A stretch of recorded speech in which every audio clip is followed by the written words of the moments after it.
Hello, this is Leanne with Sugarworks Bakery, and today we're going to make a little easy, fun craft. So I'm taking a 2.8-inch styrofoam ball and a 4-inch cone.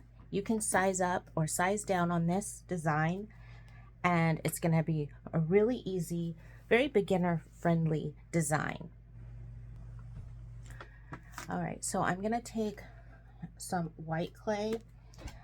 You can actually do this with, any color clay that you want. Light, there's some, this would be cute in so many different colors, but I'm going to do white. And then we're going to shade it. We're going to make a little voodoo doll. I think gray, green, black, brown, all of those would be cute. So whatever you want your voodoo doll to look like. So I'm going to just cover my ball. Very easy. Got some styrofoam crumbs on here a little bit. And then I'm going to just set this aside for just a second. I'm going to roll it so we have this nice smooth coverage. Okay, I'm going to set that down for just a second, and then we're going to get a piece for our cone.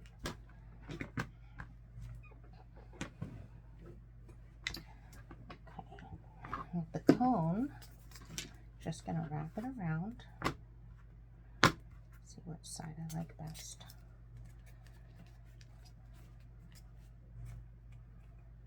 Just like that. I'm going to let the bottom curve over so I can cover it. I'm going to cut this excess off. And then with the seams, I'm just going to smooth them by bringing it down. And that way I can take that excess and bring it to the bottom. You don't have to cover the whole thing, the whole bottom with clay, if you don't want to. On a bigger piece, that kind of sometimes feels like a waste of clay. On the smaller piece, it's easy to just curve it over. But if you are sizing up and you want to do this on a larger piece and you don't want to cover the whole bottom, that's fine, but you want to make sure that you do cover at least maybe like a 1/2 inch or 1 inch and curve it down over the bottom, because foam clay will shrink as it dries. So if you bring your clay just to the edge, then as it dries, it's going to creep up and you're going to have some of the styrofoam exposed.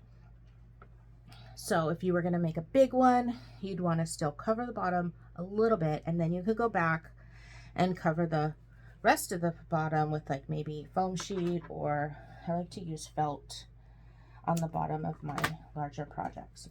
Or you can do it just like that on a large design too and cover it with clay. Okay, so this is our torso, and we're going to stick a couple of dowels in here. So I'm going to cut my dowel down just a tad. All right, so I cut my dowel down to like 3.5 inches. And I'm going to, let's see. I like this as the front. So I'm going to push my dowel in just like that. And I'm going to pause it so I can hot glue it. You want to hot glue this in.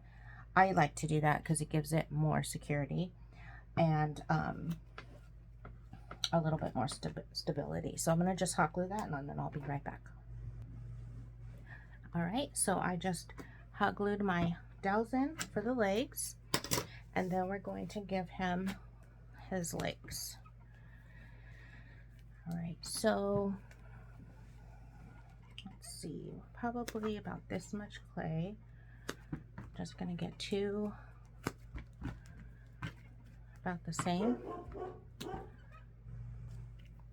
Sorry, my dog's barking. I have to pause so you don't have to listen to it. Okay, we're gonna do a teardrop. It's like everything is a teardrop. Bodies, arms, legs. Okay. This one looks a little bigger. I'm kind of wanting, I think, this size. So I'm just going to add a touch and re-roll.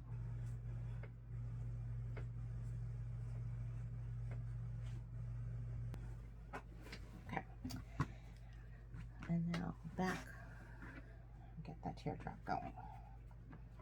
And I kind of want the bottoms to be flat. I just kind of like that look. All right, and then we're going to little marshmallow legs. Now I'm gonna just do the fitting and then take them off and add glue. I'm trying to find the best angle. I got a new tripod. It's better, much better, but I'm still kind of playing around with the angle, so I'm sorry about that. I'm just using regular tacky glue, clear tacky glue. That's just because I just buy that and use it for everything. But any glue is going to work for this, because you just need a little bit to keep the clay on your dowel. And then we have this little guy here. Okay, now I'm just kind of shaping the foot a little bit so that it looks like a little, kind of like a rag doll. And then we're going to do some arms. And you know what, before we do the arms, we're going to go back to the head, because we don't want our clay to completely dry on us, and we want to give her or him some eyes before the clay dries. So I'm going to take my large ball fondant tool or clay tool, and I'm going to give my little character some eyes, and I'm going to make them nice and big. I'm going to try not to press down too hard, because we don't want to expose, we don't want to make that spot here so thin that we're exposing the styrofoam. But, and so you can see how much shape I got. So when I rolled this clay out for my head, I rolled it pretty thick. If you make it too thin, you won't be able to get all of this shape. And now when it dries, it's gonna soften. Even this, it's gonna soften, puffen up, and you're gonna lose some of this. So you definitely want to roll that initial clay thick enough to get all of this, because we will lose some of it. Okay. And then with another little piece of, I'm just going to use a dowel, just going to add like a little nostril effect to it. And I just kind of poked upward, just a little nostril. Okay. So now we can do the arms. And the arms, I think my torso might be a little longer than I want. So I'm just going to cut this down a bit. Let's see. So I still want it to be narrow. I'm going to take that little bit, keep the clay, and I think that looks a little bit cuter, proportionately wise. Proportionately. Whatever. Okay, so now we have this, and we're gonna do the arms. The arms are gonna be that same way, where we can just do our teardrops. Bring them down, elongate them so they're like arms. Let's see. I kind of want, it would be cute for him to hold something, but I don't know. I didn't really think about that. So we're just gonna have him, I'm gonna lift his arm. Okay, so I'm gonna let one arm rest on his leg, and then I'm gonna lift this arm just to give him a little bit of movement, and then maybe we'll give him something, put something in his hand. I don't know. He's a little voodoo doll, so what would a voodoo doll be holding? All right, so then after that, I mean, we're close because he's very simple, but that's all like mostly done. So I'm gonna put a dowel here, and I'm gonna just use like the cut part from his leg dowel. I'm gonna glue that in place and attach his head.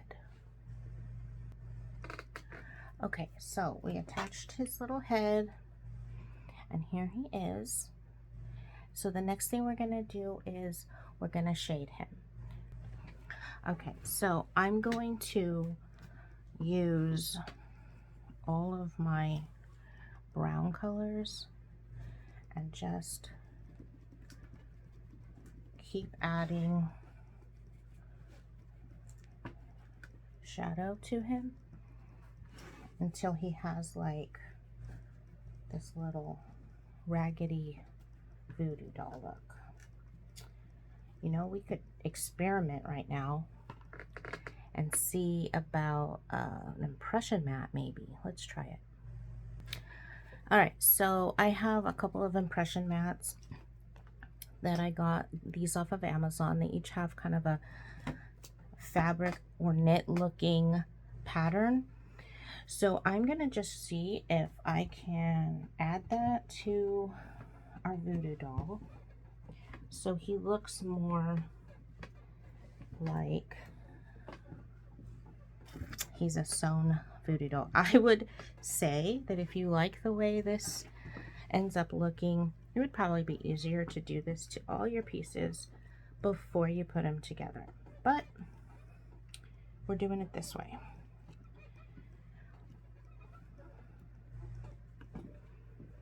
So I'm gonna just go and add this.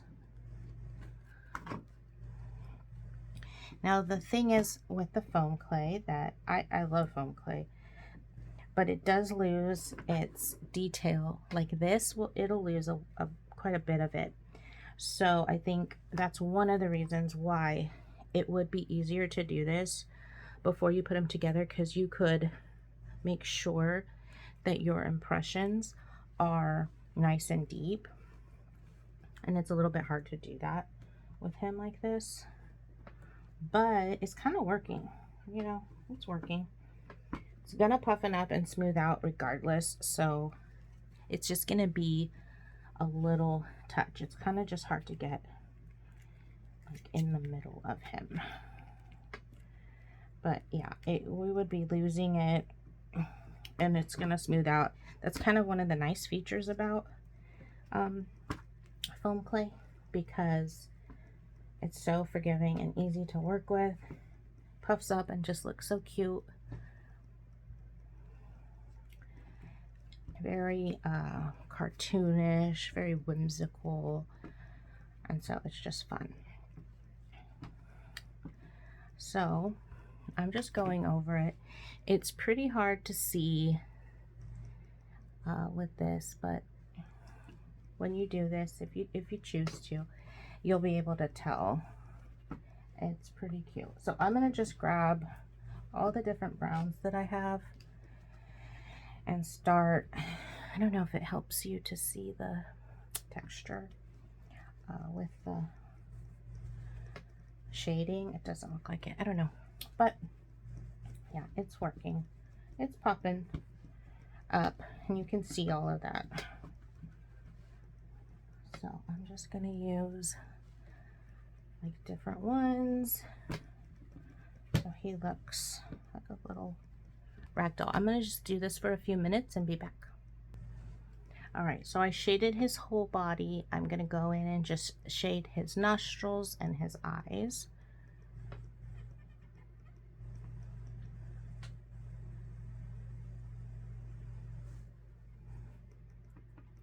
And then we will get a little bit of paint and do his stitching, I guess. Okay. All right, so the first line of stitching I just did right from the top all the way down.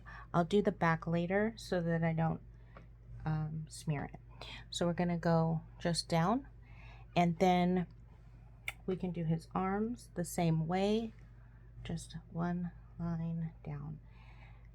We had originally had this little arm up, but all of my pressing with the impression mat, that brought that little arm down. So he doesn't have an arm up, but I think we can still give him something. Okay, so I'm doing the same. I'm gonna do the same thing on his legs, but I think I'll give him a mouth and give him a smile. And then I'm gonna do lines this way.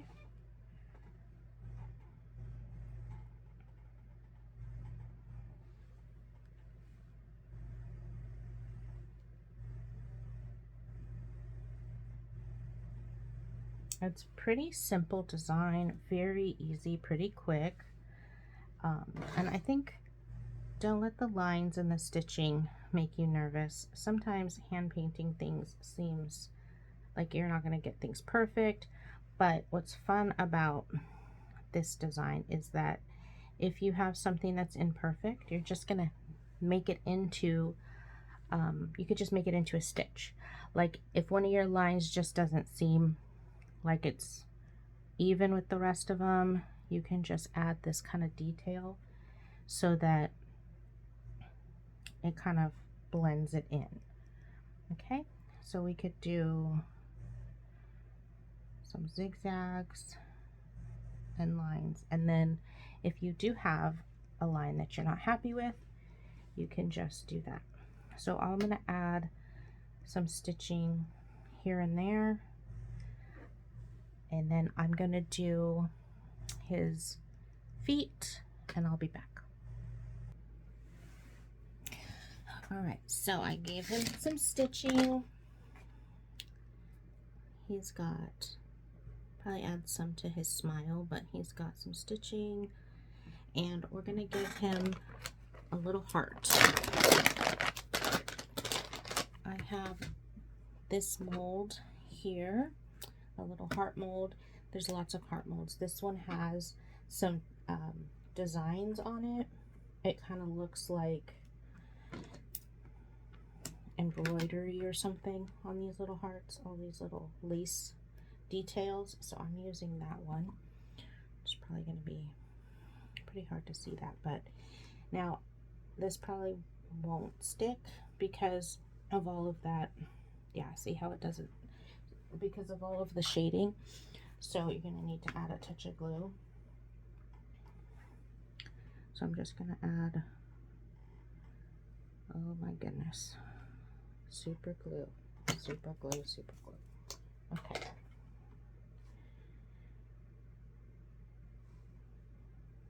I'm just going to give him a little heart. Look how cute he is. Little creepy cute guy. And then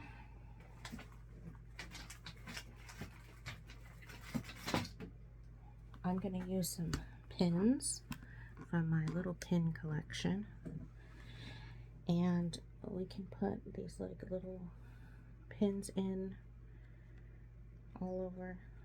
I'm going to super glue these little pins in. I've used up all of my